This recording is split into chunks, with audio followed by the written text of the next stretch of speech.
Hey everybody, you're with Josh again. We're going to go ahead and review the Grylls Survival Series Compact Scout. It's a small pocket knife. It's actually pretty ergonomic. Don't know why I just dropped it there, but that was my fault. It has what they call a nail nick, which is kind of funny because I never used to call that anything. Thumb stud would be a lot nicer, but it doesn't have one. It's not really a one-handed knife, but if you squeeze at the top here, push out, you can open it up one-handed, and you can close it one-handed pretty easily. It's got a lanyard hole in it. Some kind of a interesting, very grippy plastic, polymer, composite, God knows what it is.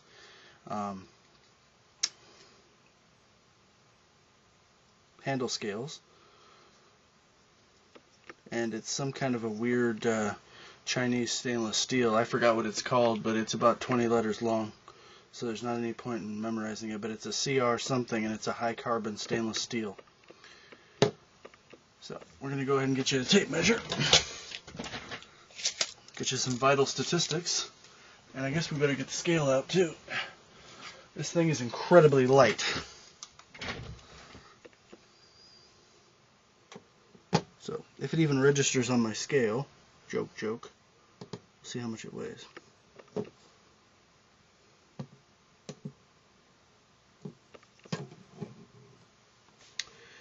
.1 grams.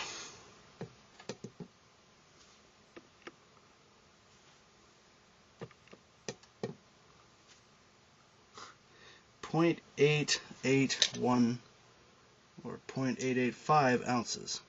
So it is incredibly light. It's less than an ounce. You could throw some paracord on there and probably round it out to about an ounce. It measures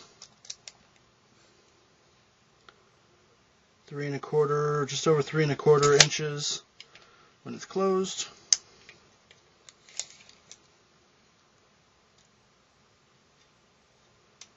Blade length is right about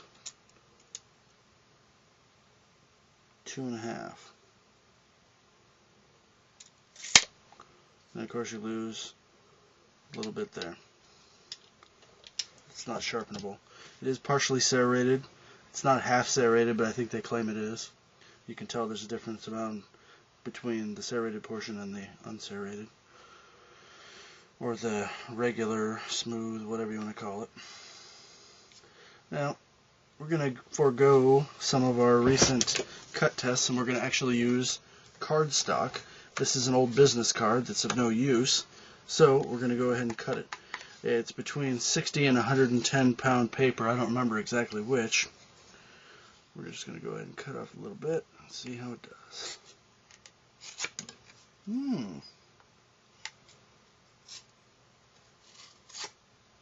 That was me. This little knife is pretty darn sharp. Fold it over, doubled it. Cut through 2 pieces of cardstock with very little or no effort. This is a nice sharp little knife. It also comes with the Grylls Priorities of Survival. Basically it tells you, I don't remember how many it is, but I'm not going to bother opening it up because it won't go in the camera. But it's like 8 things that you need to remember during survival. You know, food, water, shelter, fire, of course. It doesn't come with any of these items, but with the knife, you can acquire a number of those. And of course, if you bring some paper to cut, then you can go ahead and start a fire with that. Anyways, this is a very nice little, it's probably going to become my new EDC task knife. When you don't need a full-size knife, this little 2.5 incher will get the job done. Throw a lanyard through there, put it in a little sheath or something like that, whatever you like. It's a nice little knife.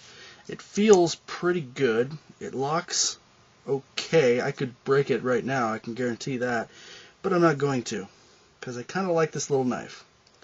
Gerber got it nice and sharp. Just because it's not made in the USA doesn't mean it's a bad knife. The Grylls Survival Scout something. Survival Series Compact Scout. That's what it's called. By the way, I do or have watched Bear Grylls' show. I find his commercials to be hilarious, and I'm not giving him any benefit of the doubt. I tested this knife and reviewed it based upon what it is, not because I think he's cool. Just so you know.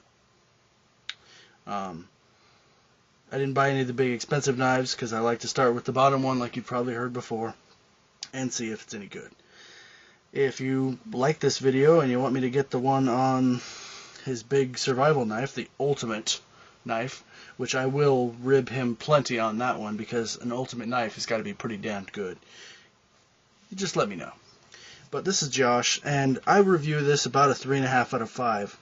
Basically, it's a $5 or $8 knife that costs about $15. But in this day and age, that's pretty normal. This is leaps and bounds better than the equivalent sized Frost cutlery knife, or Maxim knife, or any of those other little cheapo budget knives. It's much sharper, it's got better steel apparently, and the body is decent. Like I said, if you use this thing as a crowbar or pry bar, you're going to probably break it and maybe cut yourself, so don't do that. This is Josh, and we're signing out.